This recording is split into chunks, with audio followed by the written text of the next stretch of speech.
2 buildings, 7 people, 1 fire chief, 1 choice.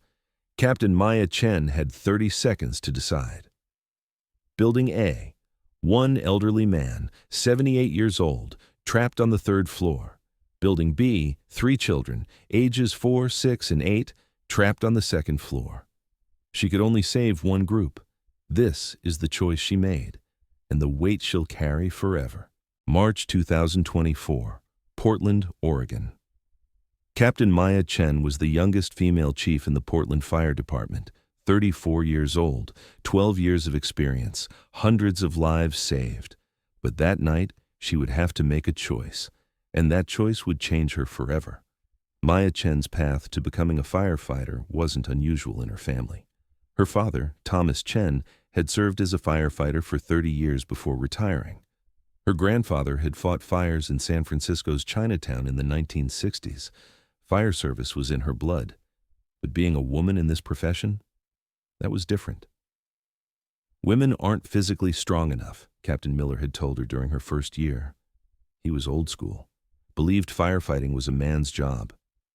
Women panic under pressure, another senior firefighter added during a training exercise. When the heat gets intense, they freeze. Maya didn't argue with them. She didn't waste energy on words. She proved them wrong with actions. The physical test was brutal. Carry a 180-pound dummy up 3 flights of stairs, break down a door with a sledgehammer, drag a charged fire hose 100 feet, all while wearing 75 pounds of gear in under 10 minutes. Maya completed it in 8 minutes, 42 seconds. She passed the written exam with the highest score in her academy class. During live fire training, while others hesitated at the door of the burning building, Maya went in first. "You're good," her instructor told her, "really good. But you'll face resistance, not because you're not capable, but because they're not ready for you." Maya nodded. "I know. Can you handle it?" Maya looked him in the eye. "I don't have a choice. This is what I do." And she did handle it. For 12 years. She worked harder than anyone, took the difficult shifts, volunteered for the most dangerous calls, never complained. Slowly, the resistance faded. Not completely, but enough. 3 years ago, when the position for Station 7 chief opened up, Maya applied. She was the youngest candidate, the only female candidate. The interview board asked her, "Why should we give this position to you?" Maya's answer was simple: "Because I'm the best person for the job. Not the best woman, the best person." She got the position. Station 7 became one of the most efficient stations in Portland. Response times improved. Team cohesion strengthened. Maya led by example. She was always first through the door, last to leave a scene. Her team respected her. Not because she was a woman breaking barriers, but because she was a damn good firefighter and a damn good leader. But leadership meant more than fighting fires. It meant making decisions. And sometimes those decisions were impossible. March 21st, 2024, Thursday night, 11:47 p.m. Maya was at home in her small apartment in Northwest Portland. She lived alone, a consequence of dedicating her life to the job. Relationships didn't last when you ran into burning buildings for a living. She was on her couch, watching a documentary about the Australian bushfires, a cup of coffee in her hand. Her cat, Ember, named after the job, was curled up beside her. Then the pager went off. Beep, beep, beep. Ember jumped. Maya was already moving. The pager screen showed, "All units, Eastside Apartments, 2847 Morrison Street. Structure fire. Multiple people trapped. Code 3. All available units respond." Code 3 meant lights and sirens. It meant life and death. Maya grabbed her phone, called the station. "Chen here, I'm 2 minutes out." She threw on her uniform, the one she kept ready by the door, laced her boots in 15 seconds, grabbed her keys. 90 seconds later, she was in her truck speeding toward Station 7. When she arrived, the bay doors were already open. Engine 7 was warming up. Her team was geared up. Lieutenant David Martinez stood by the engine. 42 years old, 18 years in the department, solid, reliable, methodical. He was Maya's second in command, a good man who followed procedure to the letter, sometimes too much. But in a crisis, you wanted David by your side. Firefighter Jake Morrison was checking the equipment, 28 years old, 5 years on the job, young, hungry, sometimes reckless. Jake wanted to be a hero. Maya had to remind him that heroes who took stupid risks ended up dead. Firefighter Sarah Kim was reviewing the address on her phone. 31 years old, 7 years in the department, Korean-American, calm under pressure, analytical. Sarah thought 3 steps ahead. Maya trusted her judgment completely. Firefighter Marcus Johnson was loading the last of the gear. 35 years old, 10 years on the job, 6'3", 240 pounds of muscle. The strongest firefighter Maya had ever worked with, but strength without discipline was dangerous. Marcus sometimes forgot that. "Status?" Maya called as she approached. David turned. "Structure fire at Eastside Apartments. Dispatch reports flames visible from multiple floors. Multiple 911 calls reporting people trapped inside." "How far?" 4 minutes, maybe 3 if we push it." "Then let's push it." Maya climbed into the engine. "Move out!" The engine roared out of the station, sirens wailing, red and white lights flashing in the dark Portland night. Maya put on her headset, keyed the radio. "Dispatch Engine 7 responding. ETA 3 minutes. Do we have more details on trapped persons?" The dispatcher's voice came through, professional but urgent. "Engine 7, we have 2 separate calls. Building A, 3rd floor, apartment 312. Male caller, elderly, stated he cannot walk and cannot reach the exit due to smoke. Building B, 2nd floor, apartment 204. Female caller stated she has 3 children with her, ages 4, 6, and 8. Cannot exit due to flames in hallway." Maya's stomach tightened. Children. Copy. Any other units responding? Engine 12 is en route from northeast. ETA 6 minutes. Ladder 3 is en route from downtown. ETA 7 minutes. Too long, Maya thought. Way too long. Copy. Engine 7 will be first on scene. Through the windshield, Maya could see the orange glow in the sky. They were still a mile away, but the fire was big. Really big. "Jesus," Jake muttered from the back. "Look at that." Maya looked. Her heart sank. This wasn't going to be simple. The engine turned onto Morrison Street, and Maya saw it. Eastside Apartments was an old complex built in the 1970s, 8 stories tall, 2 main buildings, A and B, connected by a central courtyard. Probably 200 units total. Maybe 400 people lived here, and both buildings were burning. Building A's 3rd and 4th floors were fully involved, flames shooting out of windows, black smoke pouring into the night sky. The old building was going up fast, decades-old materials, probably not up to current fire codes. Building B's 2nd floor was also burning, not as advanced as Building A, but spreading rapidly, flames licking up the exterior walls toward the 3rd floor. "Oh no," Sarah said quietly. Maya keyed her radio. "Dispatch Engine 7 on scene.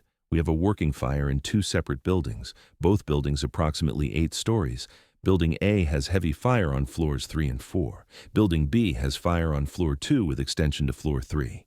We're going to need multiple alarms. Send everything." Copy. Engine 7, upgrading to 2 alarm. Additional units en route. David was already out, sizing up the scene. "Maya, we can't fight both buildings with 1 engine." Maya knew. 1 engine meant 1 water supply, 1 hose line, 1 team. You couldn't split a team this small across 2 burning buildings, not effectively. "Where are the trapped people again?" Maya asked. David checked his notes. Building A, 3rd floor. Building B, 2nd floor. Maya looked at both buildings, calculating, thinking. Building A's 3rd floor was completely engulfed. Getting to apartment 312 would mean going through active fire. High risk, high difficulty. Building B's 2nd floor fire was smaller, newer. Getting to apartment 204 would be easier, faster. But both had people inside. Residents were pouring out of both buildings, some in pajamas, some wrapped in blankets, all terrified. Maya grabbed a woman running from Building B. "Is anyone else inside?" The woman was crying. "I don't know, I just ran." Maya let her go, turned to her team. "Okay, listen up, we have trapped people in both buildings. David, take a head count of evacuees, figure out how many might still be inside. Jake, Sarah, Marcus, get gear ready, we're going in." "Which building?" Jake asked. Good question, Maya thought. She looked at both buildings again. Then her radio crackled. "Fire department, please help." A woman's voice, terrified. "We're in Building B, apartment 204. We can't get out. The hallway is on fire, please." Maya keyed her radio.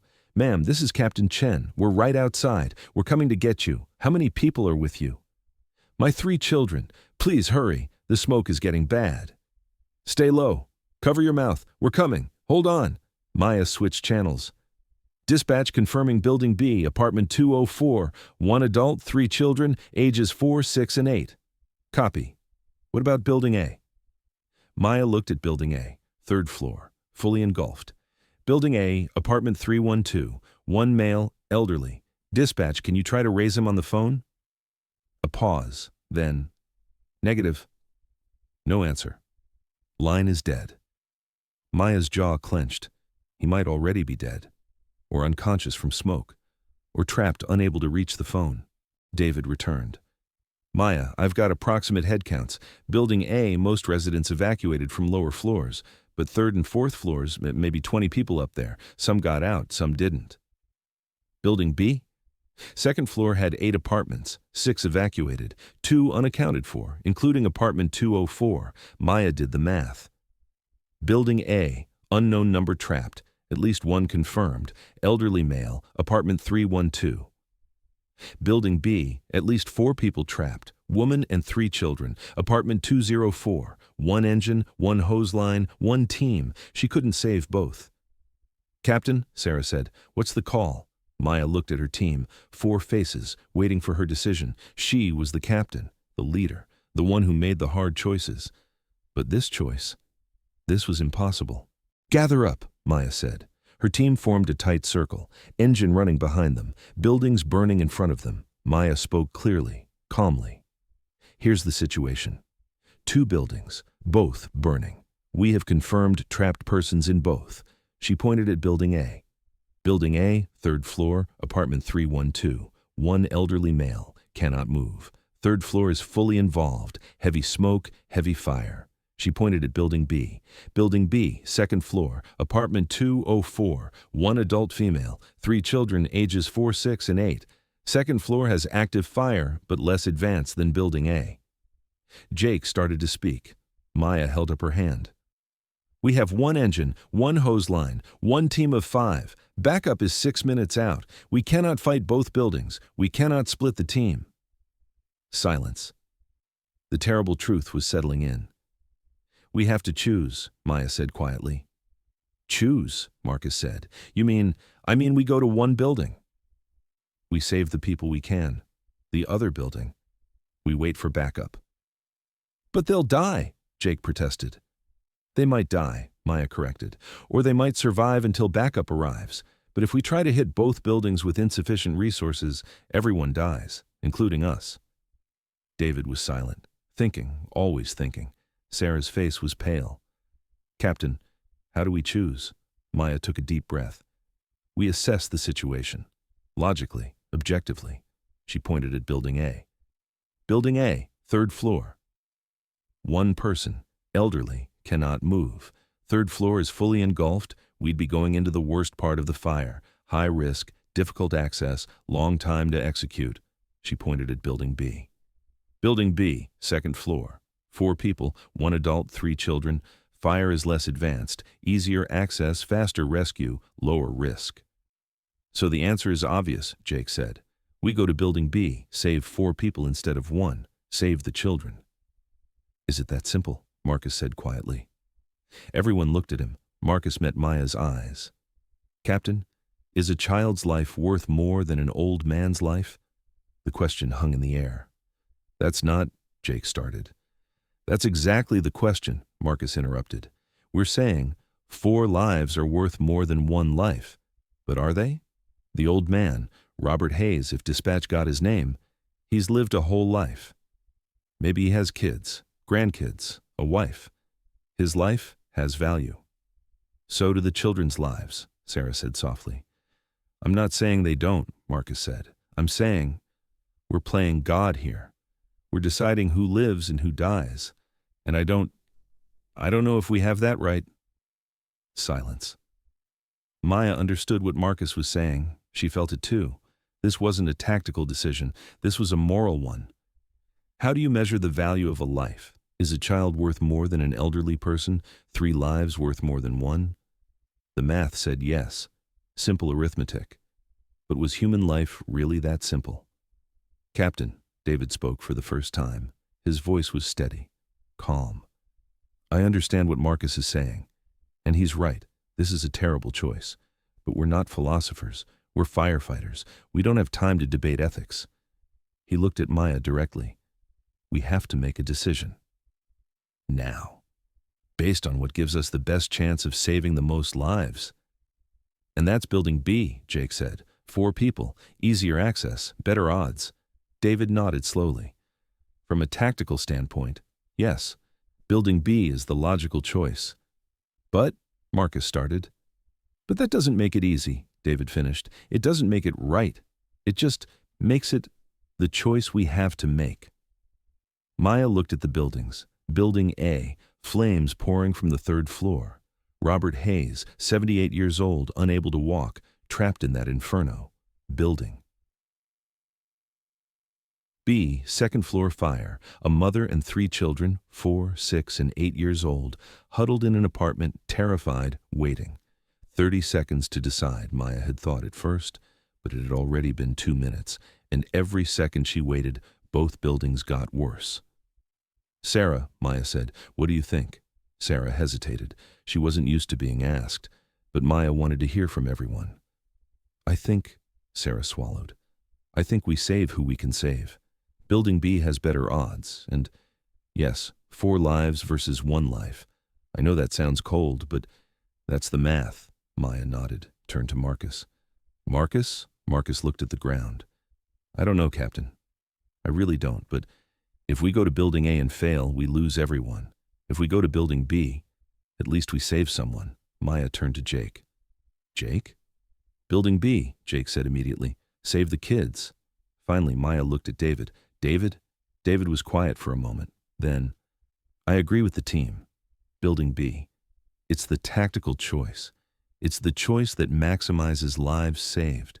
He paused. But I want to be clear. I don't feel good about it. And I don't think any of us should. Maya nodded slowly. 4 voices, all saying the same thing. Building B. But the weight of the choice, that was all on her. Okay, Maya said. Her voice was steady, strong. She couldn't let them see her doubt. We go to Building B. We save those children and their mother. What about Building A? Sarah asked. Backup will handle it when they arrive, Maya said. But she knew the truth. Backup was still 5 minutes out, probably more in traffic. Robert Hayes didn't have 5 minutes. By the time backup arrived, he would be dead. Captain, Marcus said quietly. Are you sure? Maya looked him in the eye. No, but it's the decision I'm making. Now let's move. She turned to the team, raised her voice. Jake, Sarah, your entry team. Marcus, your backup. David, you're on the line. I'm leading. We're going to Building B, 2nd floor, apartment 204. We get in, we get them out, we get clear, fast and clean. Rules of engagement, stick together. No heroes. If it's too hot, we back out. Everyone clear? Clear, the team said in unison. Then let's save some lives. The team moved fast. Jake and Marcus rolled out the hose line. David connected it to the hydrant. Sarah grabbed the Halligan bar and axe, tools for forcing doors.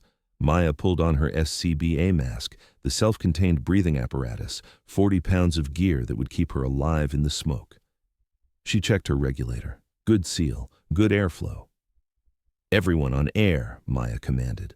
The team pulled on their masks, became anonymous behind the face shields and regulators.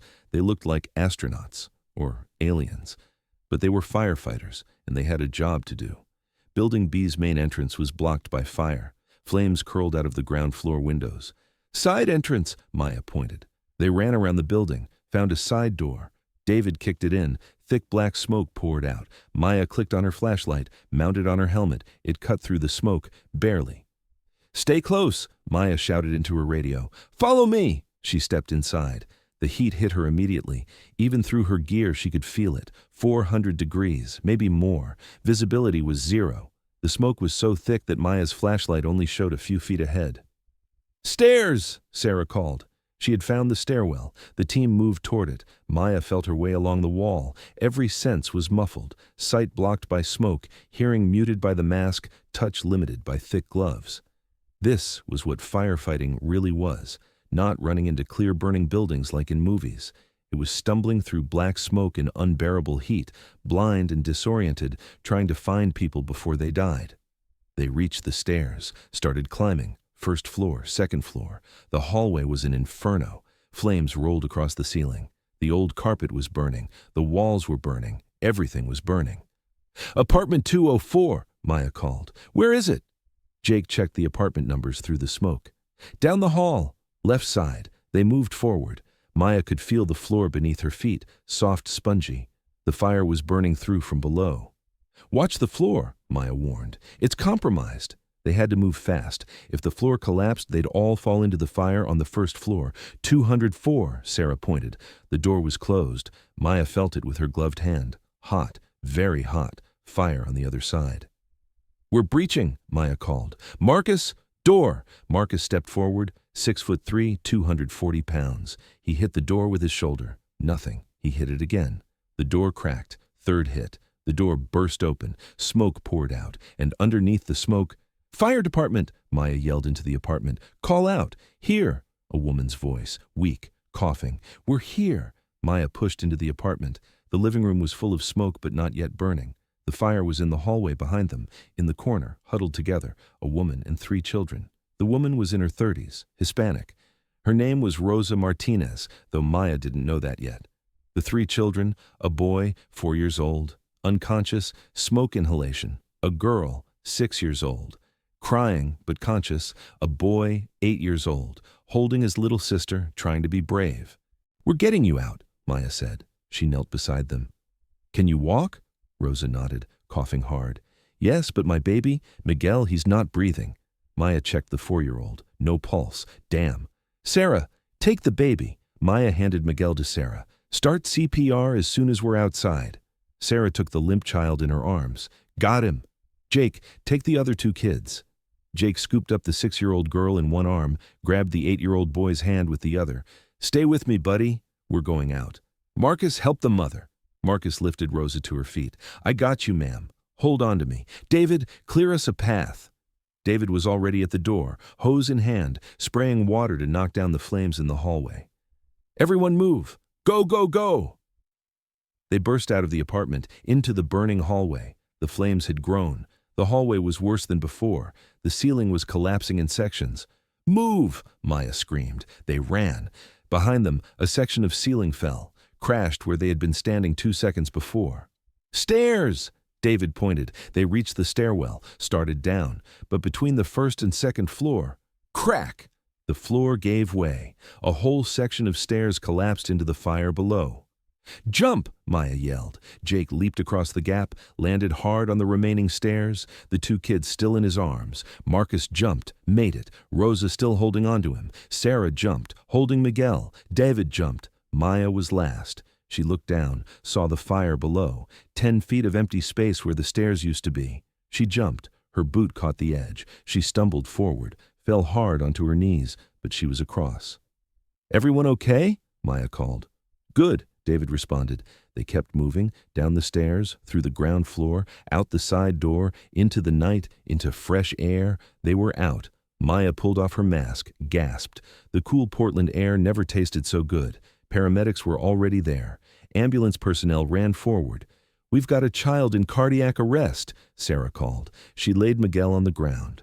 2 paramedics immediately started CPR, chest compressions, rescue breathing. Maya watched. "Come on, kid, come on. 30 seconds, 1 minute. Then Miguel coughed. His eyes opened. He was breathing. "We got him," the paramedic said. "He's back." Rosa collapsed, crying, holding her other 2 children. The 6-year-old and 8-year-old were coughing but conscious, alive, all 4 of them, alive. Maya stood there, watching the paramedics load them into ambulances. David came up beside her. "Good work, Captain." Maya nodded, but didn't speak. Because across the courtyard, Building A was still burning, and Robert Hayes was still inside. 3 minutes later, engines 12 and 15 arrived, plus ladder 3. The incident commander, Battalion Chief Williams, stepped out of his vehicle. "Chen, report," Maya approached. "Chief, we've got a 2-building fire. Building B is under control. We pulled 4 civilians from the 2nd floor, all alive. Building A is still active. 3rd and 4th floors fully involved." Trapped persons? Maya hesitated, just for a moment.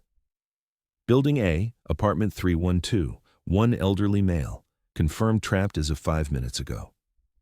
Chief Williams looked at Building A. The third floor was completely engulfed. Get a team in there, he ordered Engine 12's captain. But Maya could see it on his face, the same thing she had known 5 minutes ago. They were too late. Engine 12's crew tried. They really did. They made it to the second floor, but the stairs to the third floor had collapsed. No way up. They tried accessing from the fourth floor. The floor had partially collapsed. Too dangerous. After 15 minutes, Chief Williams called them out. We're going defensive. Protect the exposures. Let it burn. It was the right call. You don't risk firefighters' lives for a body recovery, because by now, that's all Robert Hayes was. A body. The fire burned for 3 more hours. By 3 a.m., it was under control. Not out, but contained. Maya sat on the back of Engine 7, exhausted. Her gear was soaked with sweat. Her face was covered in soot. David sat beside her. Neither spoke for a long time. Finally, David said quietly, "You made the right call." Maya didn't answer. 4 people, David continued. 4 lives. We saved them. That's what matters. Is it? Maya said. Her voice was hollow. David looked at her. What else matters? Robert Hayes, Maya said. He mattered. The next morning, the Portland Fire Marshal released a statement. At approximately 11:47 p.m. on March 21st, the Portland Fire Department responded to a structure fire at Eastside Apartments. Thanks to the swift action of Fire Station 7, 4 civilians were rescued from Building B. Tragically, one resident of Building A, Robert Hayes, age 78, perished in the fire. The cause of the fire is under investigation. The media picked it up. Heroes, Portland firefighters save mother and 3 children. The headline was everywhere. Photos of Rosa Martinez and her 3 children, alive and recovering at the hospital. Captain Maya Chen and her team are heroes, Rosa told reporters. They saved my babies. I'll never forget what they did. But there was another story. Smaller. On page 6, victim identified in Eastside Apartments fire, Robert Hayes, 78, Korean War veteran. The article included a photo. Robert Hayes in his Army uniform. Young, strong, proud. It mentioned his military service, his 3 children, his 5 grandchildren, his wife of 50 years who had died 2 years ago. It mentioned that neighbors called him a kind man who always said hello. And it mentioned that his daughter, Jennifer Hayes, was planning a funeral. 2 days later, the Portland mayor held a press conference. City Hall, cameras, reporters. Maya was asked to attend. She didn't want to, but she went. Mayor Davidson stood at the podium. In the face of tragedy, we saw the best of Portland. Captain Maya Chen and Fire Station 7 exemplified courage and dedication. They saved 4 lives, a mother and her 3 young children. Portland owes them a debt of gratitude. Applause. The mayor continued. While we mourn the loss of Robert Hayes, we are reminded that firefighters make impossible decisions in impossible circumstances. Captain Chen, would you like to say anything? Maya approached the podium, cameras flashing. She looked out at the crowd, reporters, city officials. Rosa Martinez was there with her 3 children. Miguel, the 4-year-old, was holding his mother's hand. Alive. And in the back of the room, Maya saw another woman, Jennifer Hayes, Robert's daughter, 52 years old, gray hair, wearing black. Their eyes met. Maya spoke into the microphone. My team did what firefighters do. We assess, we act, we try to save lives. That night we were able to save 4 people. I'm grateful for that. She paused. But I want to acknowledge that we weren't able to save everyone. Robert Hayes died in that fire, and I want his family to know that we didn't forget him. We knew he was there. And I'm sorry we couldn't reach him in time. The room was quiet. Then, from the back, Jennifer Hayes stood up. Excuse me, Jennifer said. Her voice was shaking. May I say something? The mayor hesitated, then nodded. Of course. Jennifer walked to the front of the room, stood facing Maya. My father, Jennifer began, Robert Hayes. He was a Korean War veteran. He served his country for 2 years. He came home. He worked as a carpenter for 40 years. He built homes. He raised 3 children. He had 5 grandchildren. Her voice broke. He was my father. And he's dead. Silence. I've read the reports, Jennifer continued. I've spoken to the fire marshal. I understand that Captain Chen had to make a choice. 2 buildings, not enough resources. A decision had to be made. Jennifer looked directly at Maya. You chose 3 children over my father. 1 life versus 3 lives. The math was simple. Maya said nothing. Her throat was tight. But my father was a person, Jennifer said, tears streaming down her face. He had a life, a history, people who loved him, and you left him to die. Ms. Hayes, the mayor started to interject. No, Jennifer said firmly. I'm not done. She turned to the cameras. Everyone is calling Captain Chen a hero, and maybe she is. She saved 3 children. That's wonderful. I'm glad they're alive. Jennifer's voice hardened. But my father is dead. And I need people to know he mattered too. His life mattered, and in his last moments, he was alone, trapped, terrified, burning. She looked back at Maya. Did he call for help? Did he pray? Did he think about his grandchildren? I'll never know, because he died alone. The room was completely silent. Maya felt every eye on her.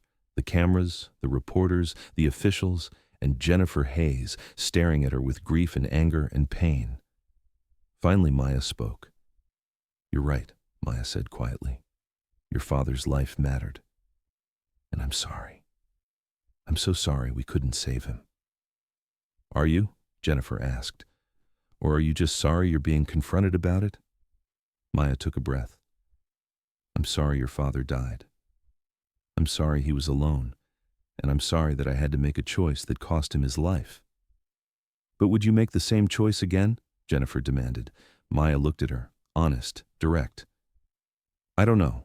The press conference ended awkwardly. No more applause. Just uncomfortable silence as people filed out. Rosa Martinez approached Maya on her way out.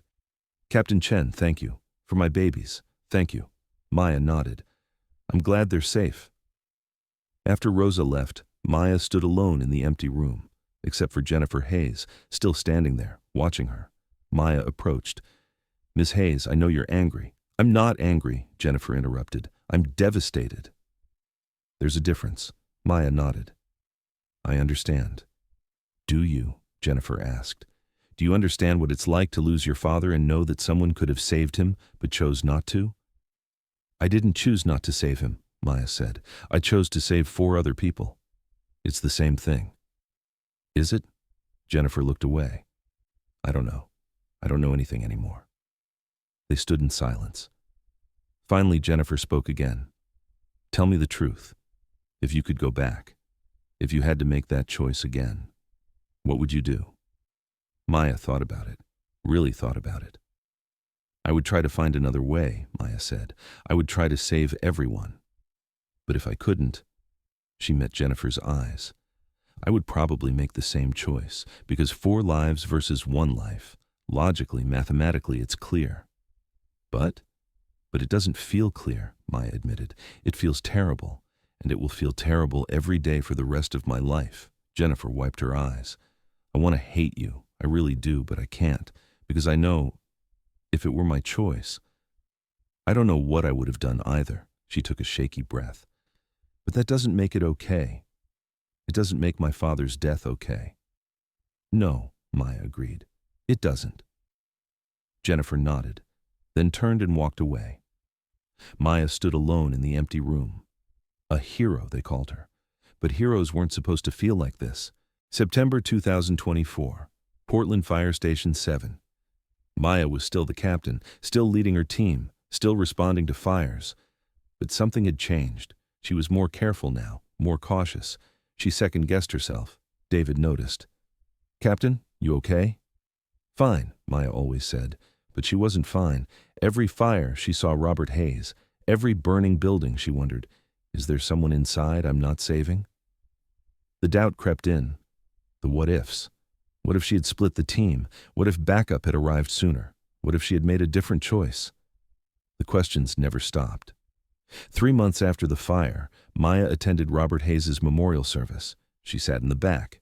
Didn't want to draw attention, just wanted to pay respects. Jennifer Hayes spoke, talked about her father, his service in Korea, his work as a carpenter, his love for his grandchildren.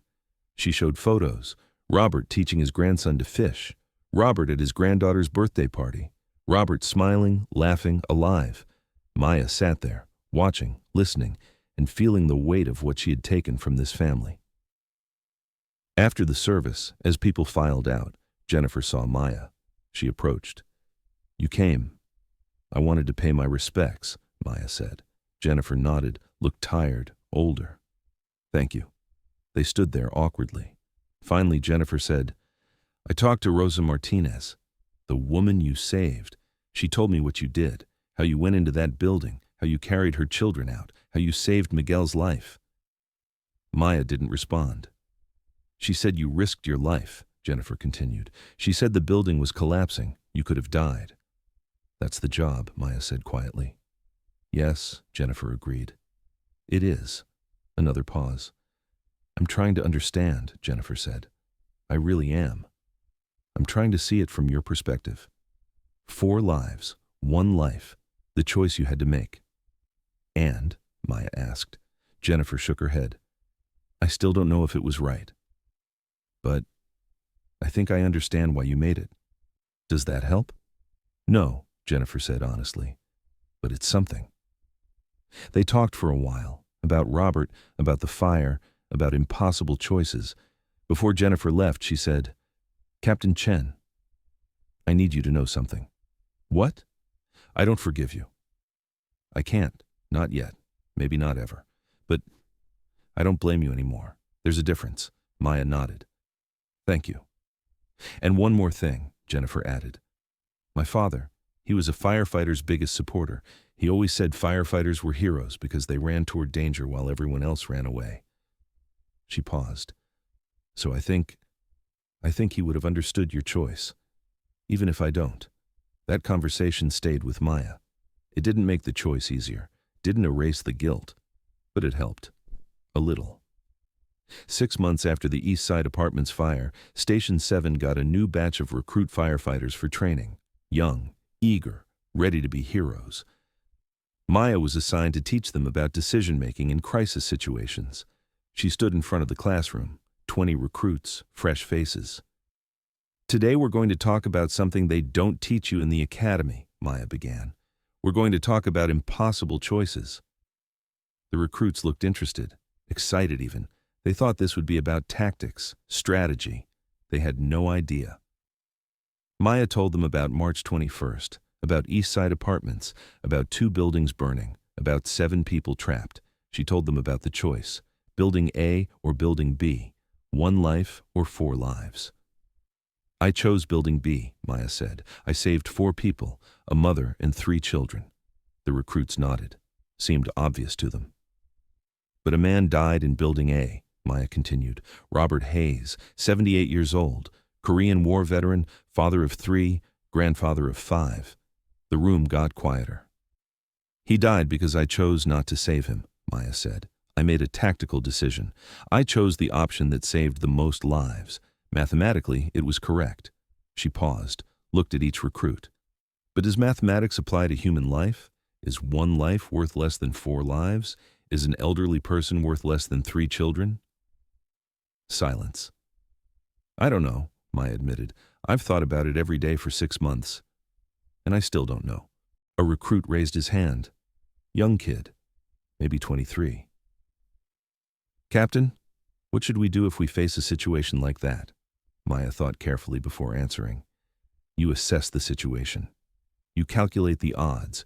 You make the choice that gives you the best chance of saving the most lives. That's the job." "But," the recruit asked. He sensed there was more. "But," Maya said, "you live with the consequences. The people you couldn't save, their families, their grief, you carry that forever." Another recruit spoke up. "So, did you make the right choice?" Maya looked at her. "Do you think I did?" I don't know." "Neither do I," Maya said, "and that's the point. Sometimes there is no right choice. There's only the choice you make, and the weight you carry afterward." The class was silent.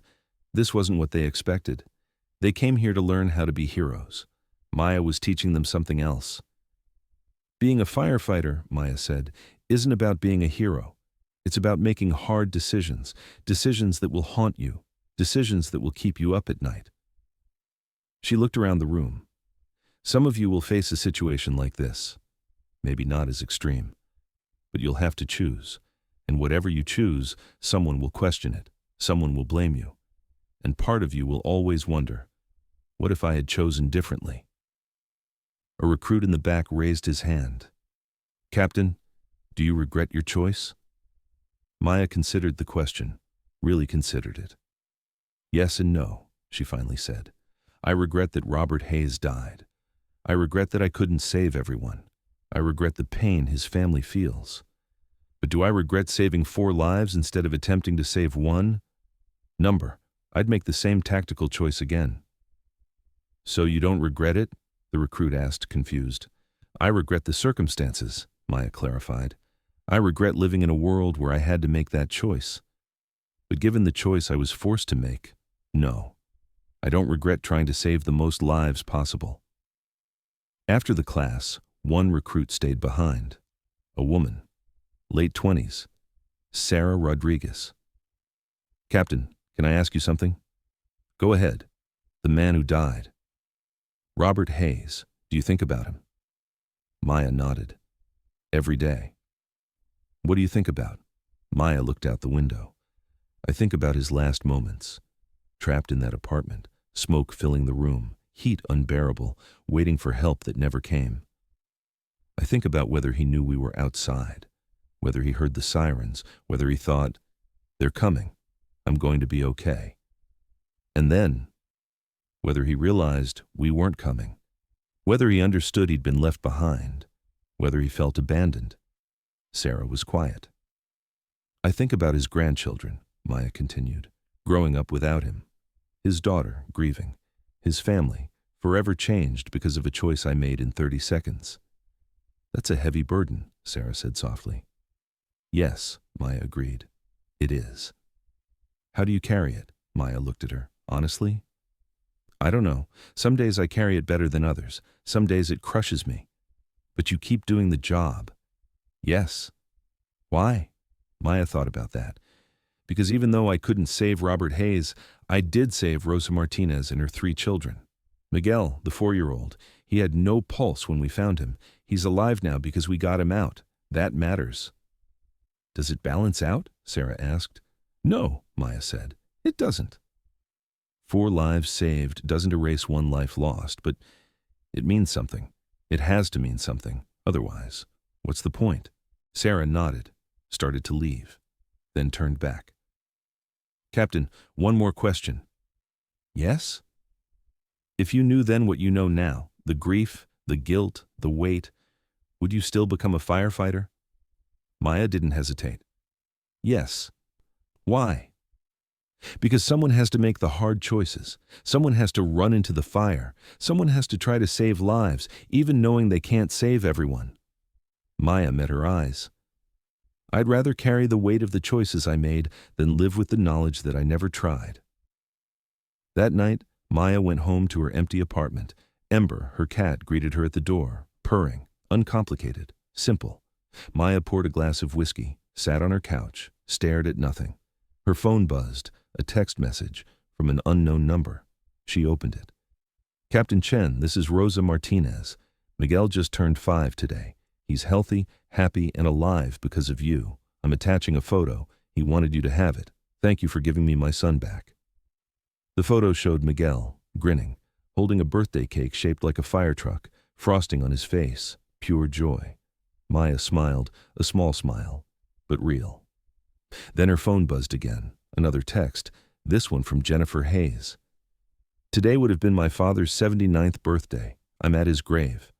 I thought you should know, I don't hate you. I'm not sure what I feel, but I don't hate you. Maybe that's progress. Maya stared at both messages. One family grateful, one family grieving. Both connected to the same moment, the same choice. Maya picked up her whiskey, raised the glass. To Robert Hayes, she said quietly to the empty room. I'm sorry I couldn't save you. And I'll carry that for the rest of my life. She drank. Then she looked at Miguel's photo again. But I'm glad I saved him. Two truths, both existing at the same time. She made the right choice. She made the wrong choice. She was a hero. She was a killer. 4 lives saved, 1 life lost. There was no resolution, no clean ending, no moment of redemption where everything made sense. There was only the choice, and the weight, and Maya Chen carrying both every single day.